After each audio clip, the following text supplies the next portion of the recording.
Alright, so tell me something that has ever happened to you that you can never forget. Get ready, get ready, get ready. Okay, that would be the day my dad asked me for money and I said no. And that no almost made me an orphan while growing up. I don't understand. How? Alright, so growing up, I didn't get to respect my dad, not because he was a bad man, but because he was a struggling man. And in my house, struggling men has no value. Well, that's the training I got from my mom. Even in relationship-wise, my mom made it clear that if a man cannot provide everything I want at the time that I want it, he is not the one for me. Anyways, back to where I am here. My dad is not always like that, you know. I mean, the struggling part of it, but that's the only thing I did not know. So the only thing I know then was that the man I know growing up was already defeated by life. And then my mom, on the other hand, a very strong woman. She's always in control. So I followed what I saw. Actually, our mother made us feel we are doing the right thing. I mean, the part of disrespecting our father. And my siblings and I grew up respecting only our mother because she is footing the bill, like paying the school fees. I don't know if you understand what I'm trying to say. Carry on. So when I got into the university, my mom told me she got me a scholarship, and I believed that because I know she was capable and I respected her more. And I completely lost my respect for my dad, and that was like a normal thing in the house, like I said before. So we don't have the capacity. Moving on, I graduated and I started working, and the pay was fair enough. And then my mom and I became the major provider for the family. And my dad, it was just there.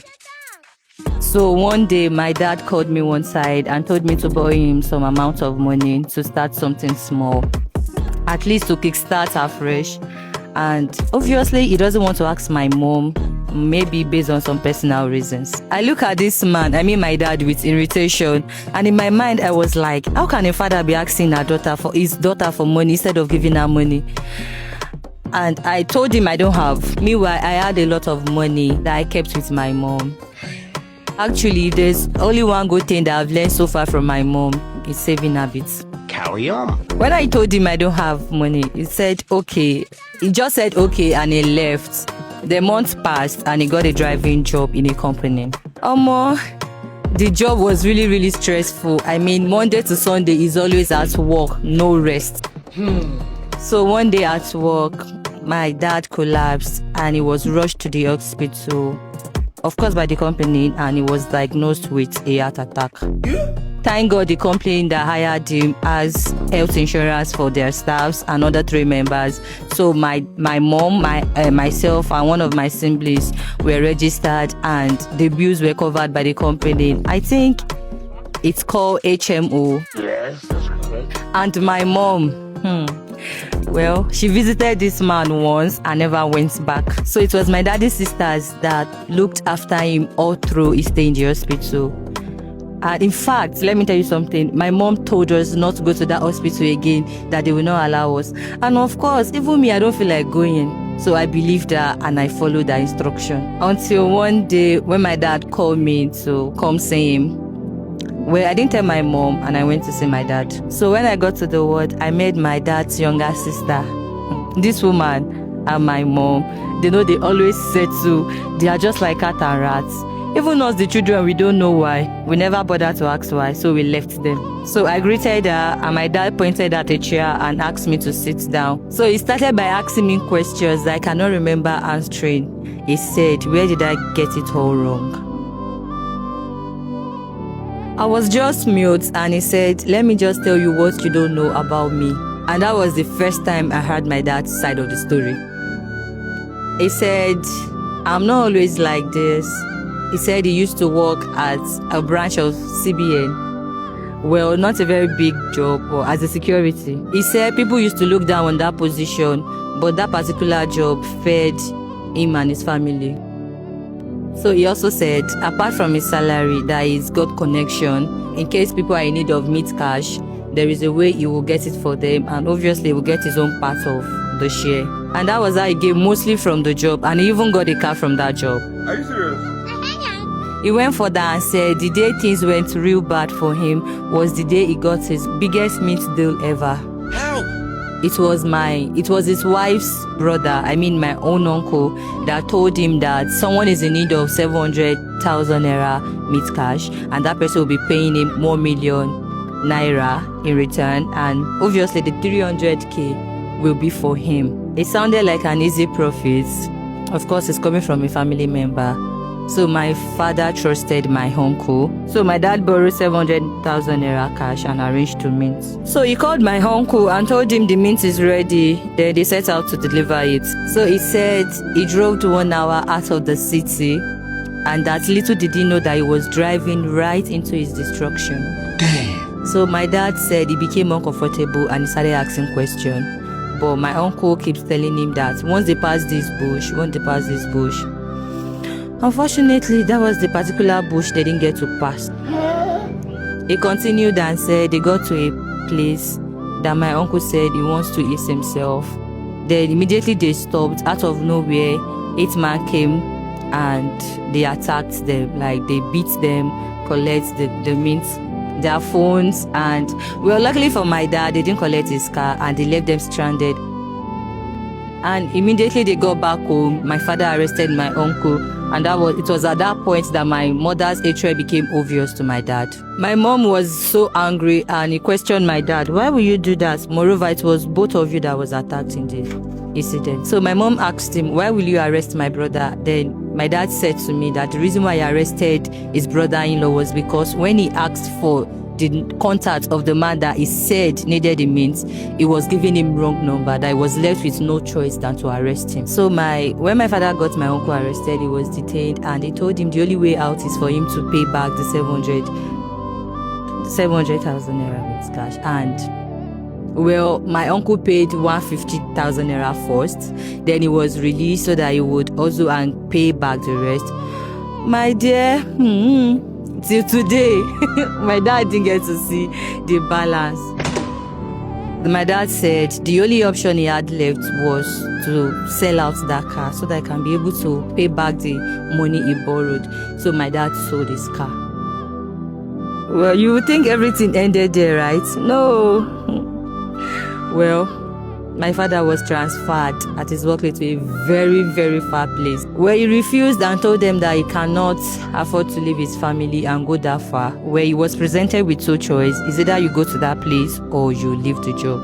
And so, well, he took the second option. He left the job and said he will get to look for a better job. And that was where my father became that useless husband in the eyes of my mom. And then he said something that I never saw coming. He said to me, I struggled to death so that none of you will be sent home from school, not even once. I was confused, like, but it's been our mom paying our school fees now. Even when I got admission into the university, she said she got me a scholarship. So what are you saying, Dad? I wonder. My father said, yes. She's right. She was the one paying the school fees, but I was the one giving her the money to pay the school fees. Jesus. When my dad said that, he saw the disbelief in my face, and he brought out the screenshot of all my school fees from day one and all the money I ever asked my mom. He showed me the screenshot of everything, and it was that point that I believed what he was saying. He went further and said the only child he didn't pay his school fees was our last born that just got admitted. But as for me and my other siblings, he paid every penny. So all this while, I was trained to hate the man that was breaking himself for me. So I quickly knelt down beside my dad's bed and I was begging him. I mean, I was literally crying as if he had died, to the point that one nurse had to rush in to check what's going on. Well, after I got myself back, I stayed back a little and my dad got strength. We started gisting and he was laughing. And I will not lie, I really had a nice time with my dad. The man was really fun to be with, even on sick bed. And I regretted not allowing this man into my life earlier.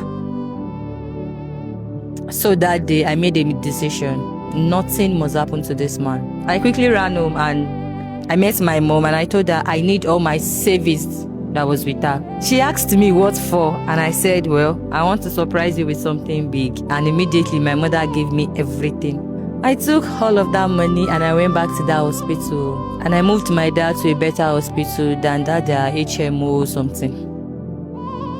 I spent a lot that day, but I didn't care. I don't just want to lose my man. And thank God, it slowly got better. The doctor said it was a heart condition, that with proper medication and no stress, it will be okay. Well, they stopped him from taking salts and other stuffs like that. So I collected the list of everything that he should and should not take and went back home. I became everything to this man, his daughter, his support, his strength. And I have never felt so good doing something like that.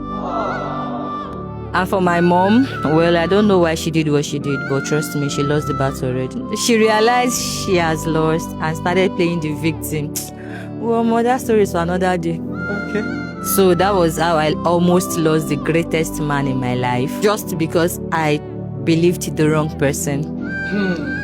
And there's one thing I've learned in this is that not every poor man is useless. Likewise, not every provider is genuine. Sometimes. Exactly. The quiet ones you ignore might actually be the ones sacrificing everything for you. And sometimes the one you choose to trust the most are the ones destroying everything behind your back. And I almost learned that too late. My advice to everyone watching this is that as a human, be vigilant in everything you do in life, so that you don't get to lose people that matters. Because apparently in this life that we have, there is no better feeling than knowing you have someone that can do everything for you. Wow. And my mom, I don't hate her. In fact, nobody does. Just that we hate her choice of character. And we are just, all of us, we are just extra careful around her now.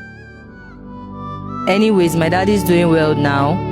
And I've sworn that I'll take care of him even if I leave his house to my husband's house.